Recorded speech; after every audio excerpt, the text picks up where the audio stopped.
Marca Brasil.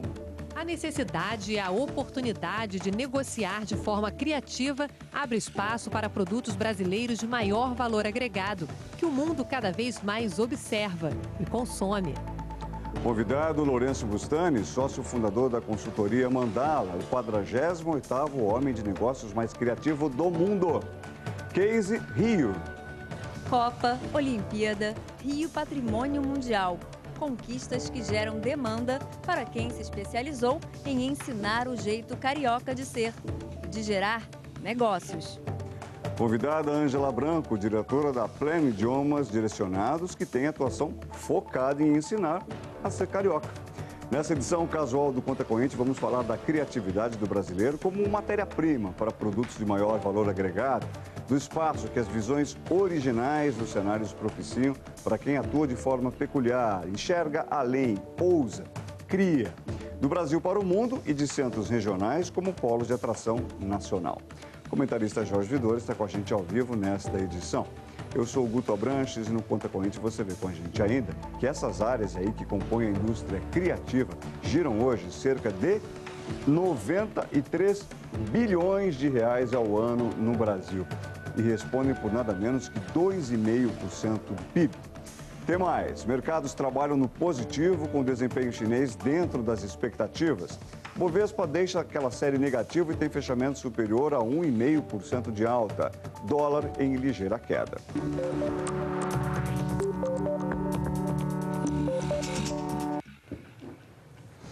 Boa noite, sejam sempre muitíssimo bem-vindos ao nosso Conta Corrente pré-fim de semana, nossa edição casual. Hoje voltamos a um tema que, afinal de contas, jamais se esgota e ainda bem. Muito pelo contrário. Não só não se esgota, como multiplica resultados, valores, lucratividade, pessoas. É a capacidade de homens de negócios e de profissionais do setor da indústria criativa. Pense aí em gente ligada ao design, artes cênicas, música, arquitetura, publicidade, rádio e TV e até desenvolvimento de softwares de computação. Entra tudo no mesmo bolo. Uma área da nossa economia que emprega diretamente a cerca de 800 mil pessoas em todo o país, são dados da Firjan, Federação das Indústrias do Rio de Janeiro. Se somadas as atividades da cadeia toda a linha de suporte à produção dessa indústria, são mais de 10 milhões de profissionais. E contando. O recorte que a gente vai fazer hoje neste assunto é dar destaque ao talento brasileiro, reconhecido lá fora, e também a forma tão peculiar de se empreender regionalmente, tão peculiar que acaba virando uma espécie de produto de exportação do Rio de Janeiro para o país todo. No caso, o jeitão carioca de fazer negócios, que muita gente anda querendo aprender. Nosso convidado, sócio fundador da consultoria Mandala, Lourenço Bustani, ilustra o talento brasileiro que o mundo enxerga. Ele está entre os 50 homens de negócios mais criativos do mundo, segundo a revista Fast Company dos Estados Unidos. A gente também recebe nessa edição Ângela Branco, diretora da Pleno Idiomas Direcionados, que vai contar para a gente se dá para ensinar a ser carioca, inclusive na hora de fazer negócios. Quais são as consequências para o bem e para o mal. Comentarista Jorge Vidor e Denise Barbosa, a partir de São Paulo, participam comigo da entrevista. E o G1.com.br está lá esperando as suas perguntas para participar ao vivo conosco também dessa edição. Boa noite a todos, um prazer recebê-los. Queria começar conversando com a Ângela Branco para lhe perguntar o seguinte. Tudo bem, a gente está vendo aí o Rio de Janeiro conquistando muita coisa. Copa do Mundo, Olimpíada, agora o Rio de Janeiro é patrimônio da humanidade, patrimônio cultural, é esse o termo correto, Jorge Vidor? Eu acho que é isso. Bom, é o Rio de Janeiro que está conquistando e impulsionando gente a fazer negócios aqui ou é o contrário que está acontecendo? Boa noite. Boa noite. Boa noite a todos. Na verdade, eu acho que é um movimento em que o Rio de Janeiro, por várias questões, né, vários eventos estão sendo promovidos na cidade, a economia, que ela está num crescente, a gente pode observar isso no nosso próprio negócio. Acho que eu estava comentando com você, a gente percebeu uma mudança dos anos 90 a partir do ano 2000, e isso afetou diretamente os nossos negócios, principalmente no ensino para estrangeiros. Nós trabalhamos basicamente com ensino e serviços de idiomas para o mercado corporativo e profissionais. E a gente percebeu muito esse crescente, né? Principalmente, eu diria, pela ampliação dos negócios na área de gás e petróleo e gás. Eu acho que esse foi o grande ponto de atração. Eu só não entendi. Tem até um livro famoso de uma americana que ensina como ser carioca, né? How to be a carioca. É muito engraçado o livro. O livro tem coisas assim...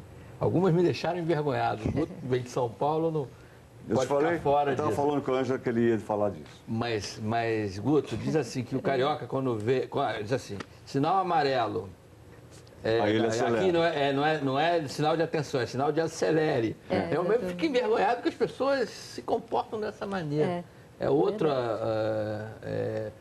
Que o carioca não fica mais de 5 segundos na mesma faixa dirigindo. E é verdade isso, tem uma pressa de ficar saindo. É uma coisa meio... Não, e a faixa da esquerda é para os mais lentos. Isso a faixa da direita para quem é mais rápido. É tudo ao contrário. É o lado engraçado e crítico até, mas também tem outras formas de... Sim, mas é algo que nós temos que passar para os nossos alunos, para os nossos clientes. Passa isso, essa maneira? É a parte de ambientação, quer dizer, como lidar com essas situações do dia a dia para que você efetivamente se sinta mais confortável, mais seguro e que não haja esse estranhamento, para que eles não fiquem reclusos. Ou seja, se convidar você para ir na casa deles, significa não é um convite de verdade. É uma dica que nós damos, por exemplo, se você convida para vir na sua casa, você tem que ter certeza do horário que você quer que seus convidados cheguem. Então, se você quiser um determinado horário, você tem que marcar pelo menos meia hora antes. Porque, consequentemente, o carioca, ele chega... Eu digo que a questão da pontualidade para o carioca é algo relativo. Não é que ele não seja pontual. Eu já fui muito criticado por chegar na hora. É que a questão... Aqui no Rio. Chegar na hora, aqui no claro, Rio, se chegar na hora numa festa, não num compromisso de trabalho. Isso você tem que chegar na hora. Vamos lá para São Paulo com a Denise. Oi, Denise. Bem-vinda à conversa. Oi, Guto. Obrigada. Queria, então, apresentar aqui o Lourenço, que o Lourenço, a gente está falando tanto de carioca, a mãe do Lourenço é carioca, mas o pai é de Rondônia. Ele foi criado fora do país, ele tem sotaque carioca, mora aqui em São Paulo, ou seja, é uma mistura que deve ter ajudado ele a ser tão criativo. Lourenço, comece explicando o que a mandala faz, porque a mandala, só resumindo aqui, ela tenta adivinhar a tendência para diversos negócios, não é isso? Explica para a gente como é que vocês fazem as pesquisas, como é que é isso? Já é super criativo o modelo de vocês. Claro, boa noite, obrigado. Na verdade, a Mandala é uma consultoria de inovação, né? A gente qualifica essa inovação como sendo uma inovação consciente, porque a gente está ajudando as empresas a conciliarem essa busca por lucro com uma busca por propósito. Ou seja, a gente ajuda as empresas a criarem produtos, serviços, modelos de negócios que ajudam as empresas a prosperarem, a gerarem lucro, mas que deixam um residual positivo para a sociedade, melhorando a vida das pessoas. Mas que tipo? Dá um exemplo de um negócio que vocês tenham feito. Claro. Bom, a gente conduziu um trabalho para a GM no ano passado sobre o futuro da mobilidade urbana. Então, a grande questão é como é que as pessoas vão se locomover em centros urbanos daqui a 10, a 15, 20 anos, né? E a gente tem que entender que quando a gente fala de mobilidade urbana, a gente não está se restringindo ao motorista e seu veículo.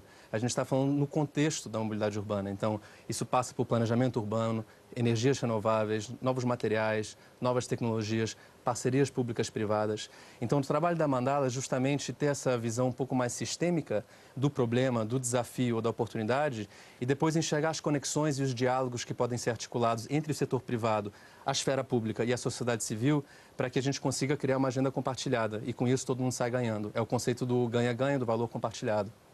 Pustoni, de uma maneira geral, a gente identifica hoje esse mundo criativo, pelo menos as grandes inovações em termos do mundo de negócios, tiveram alguma relação com a informática, né, com as telecomunicações e famosos mesmo são o Google, o Facebook, enfim, os produtos da Apple.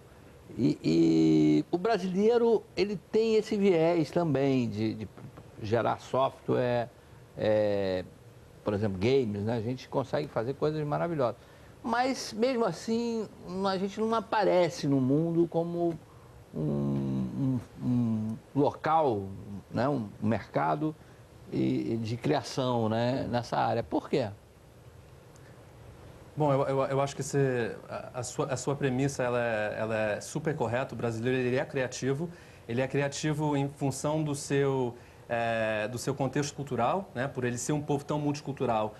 E também por uma questão de necessidade, porque o brasileiro sempre teve que fazer muito com pouco, né? Pela questão que a gente sempre teve uma distribuição desigual dos nossos recursos. Então, isso está imbuído na nossa identidade como povo. Mas por uma série de questões culturais e até de infraestrutura, não há uma valorização por esse espírito mais ousado, de experimentação. A gente não tem uma cultura que valoriza os modelos mais experimentais. E com isso a gente fica se tentando desafiar um sistema que é quase que onipresente, né? Mas isso está mudando, a gente consegue enxergar em diferentes partes do país polos tecnológicos, e inclusive toda essa cultura de startup está crescendo também, está proliferando, e a resposta disso é a entrada dos fundos de venture capital e de seed capital no Brasil, que estão crescendo, que estão vindo a cada semana. Então a gente está num processo de mudança, isso tá sendo valorizado cada vez mais, graças a Deus. Para situar isso que você mencionou para o nosso assinante, esse tipo de fundo, esses fundos são aqueles que vêm para propiciar investimento nas empresas, não é isso? Inicialmente. Empresas que estão começando. Exatamente, num estágio bem inicial, exatamente. Tá bom. Ângela, o Stanley falou alguma coisa com relação à flexibilidade e aí me faz pensar muito também no Rio de Janeiro, na coisa do improviso, do jeitinho. Aí é a aplicação do jeitinho brasileiro, o jeitinho carioca para o bem, né? Porque tem um jeitinho brasileiro que não é tão bem visto assim. Sim, em termos de negócio, sim, né? Claro. Eu diria que o Plena, a nossa empresa, ela cresceu em cima disso, né? Identificar uma oportunidade no mercado e, a partir daí, construir um modelo de negócio. A gente identificou que os profissionais que estudam o idioma, eles não precisam apenas dominar o idioma. Eles precisam de uma ferramenta prática, funcional. Eles precisam sair de uma hora de aula e ter uma ferramenta que os permita fazer uma apresentação, participar de uma negociação eficaz, mesmo que não tenha o domínio total do idioma, mas ele já possa ir para o exterior e fazer uma apresentação. Então, a partir daí, nós identificamos essas necessidades no mercado, formatamos, né, um portfólio de serviços e passamos a oferecer. E aí eu acho que o que entra na questão da criatividade é que o carioca ele não é preso a um modelo pré-concebido. Então, ele recebe o modelo, mas ele está sempre atento, ele está sempre escutando o que está acontecendo com o cliente e ele, a partir daí, ele traz novas ideias e a gente procura transformar isso. Então, veio essa ideia da transculturização, ela veio daí. Porque a gente identificou que o estrangeiro que vem para o Brasil, ele não precisa apenas aprender português. Ele precisa, para que ele possa produzir, para que aquela empresa que subsidia aquele treinamento, ele possa realmente apresentar os resultados, que ele possa ser produtivo. Dá um exemplo aqui mais concreto para a gente. Um jornalista gosta de pegar em alguma coisa. No outro dia eu vi um estudo que dizia que a maior razão dos expatriados, né, que são os executivos estrangeiros que vêm se estabelecer no Brasil, deles retornarem sem ter completado o período, né, que tinha sido estabelecido, é o fato da não adaptação das famílias. Porque o profissional que vai para o seu trabalho e sabe que a família, os filhos, a esposa, não estão bem adaptados, que estão com problemas, ele não consegue produzir. Onde que aparece maior dificuldade na adaptação? A questão de relacionamento com as pessoas. Com vizinhos, com colegas de escola das crianças? Estabelecer relacionamentos, né? Eles têm que entender como se estabelece os relacionamentos, né?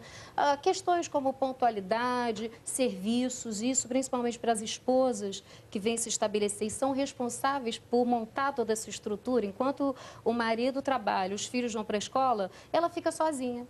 Então, é aí que nós entramos. Nós não entramos apenas com português. Nós ajudamos a lidar com reservar serviços, procurar serviços de telefone, enfim, toda essa gama de serviços. Engraçado, não. Escola de idioma.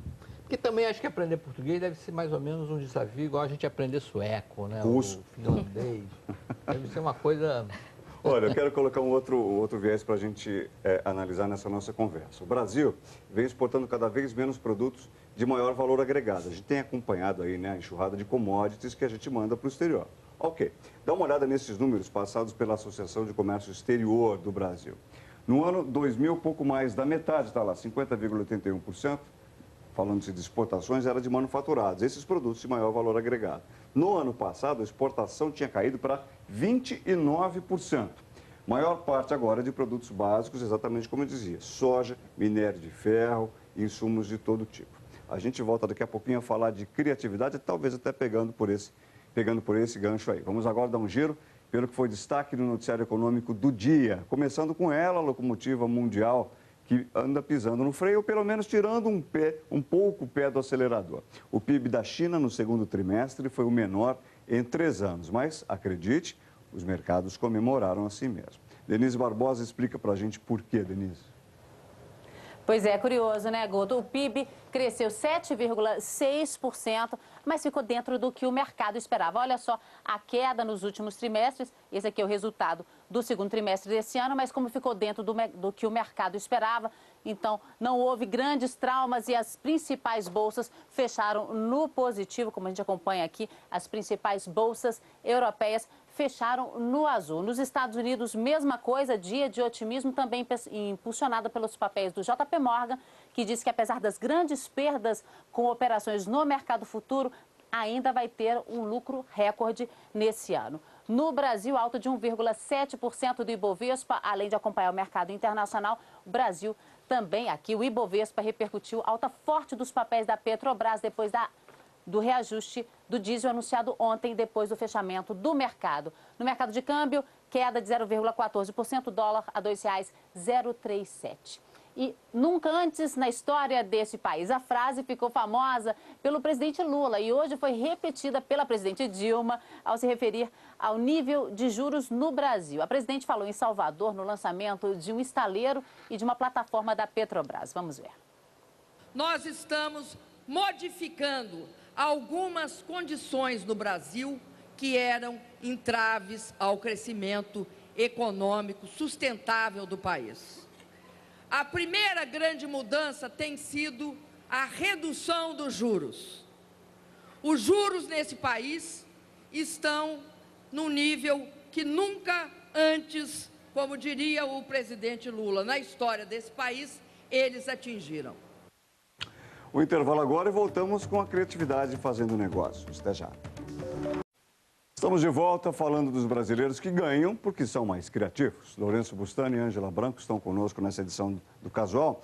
Lourenço, quero colocar para você uma observação de assinante. Chegou aqui da Ruth Lemos, que diz o seguinte, respondendo à pergunta que foi lançada no nosso site. Quem é criativo se dá melhor? É possível aprender a ser criativo? Essa talvez seja a parte da pergunta destinada à Ângela. Bom, mas a observação da Ruth é a seguinte, claro, criatividade e jogo de cintura são os elementos fundamentais. Você nós já vimos, foi ranqueado como o 48º mais criativo. Quero te perguntar até onde você teve que ter flexibilidade para repensar situações, deixar de tomar determinadas posturas para chegar a ocupar essa posição. Não que você tivesse perseguido especificamente a posição, mas ter isso como resultado. O que é que você teve que abrir mão, por exemplo, deixar de fazer uma coisa que você fazia ou passar a fazer diferente? Na verdade, eu acho que eu não tive que abrir mão de nada. A criatividade é uma coisa bastante intuitiva. E também a gente não pode esquecer que a criatividade ela não ocorre num vácuo, né? O ser criativo, ele só é criativo em função do campo criativo dentro do qual ele cria. Então, ter pessoas criativas ao teu redor já é meio caminho andado. Então, você conseguir articular diálogos com essas pessoas e pessoas inusitadas que trazem uma bagagem cultural, acadêmica, profissional diferente da sua, é um excelente jeito de você conseguir dar uma chacoalhada no teu repertório intelectual e repensar as perguntas. Ao repensar as perguntas, naturalmente, você chegará em respostas inusitadas. Lourenço, eu coloquei no Twitter que você vinha e rapidinho já alguém mandou uma resposta falando, Denise, como é que eu posso ser mais criativo? Eu já fui lá na Mandala, quando a gente fez o Mundo S.A., eu vi até que vocês têm um cachorrinho lá, super fofo, que ajuda todo mundo a ficar mais tranquilo e tal. Como é que você encaminha as suas reuniões para que a sua equipe seja toda mais criativa? Porque não adianta ter você lá criativo se tiver um monte de gente que pensa assim, as coisas não andam. Como é que você estimula que as pessoas sejam criativas? E você se preocupa com isso no dia a dia? Como é que funciona isso? Eu acho que é uma coisa que a gente se preocupa até o ponto que a gente meio que incorpora isso como um jeito natural de ser. Mas eu acho que existem 3 fatores principais que ajudam a criar um contexto criativo. Começar pelas pessoas, né? Na Mandala a gente tem um grupo multicultural e multidisciplinar, o que significa que no dia a dia a gente está trocando ideia com arquitetos, com designers, com economistas, com engenheiros, com cientistas políticos, com filósofos, com psicólogos, com jornalistas.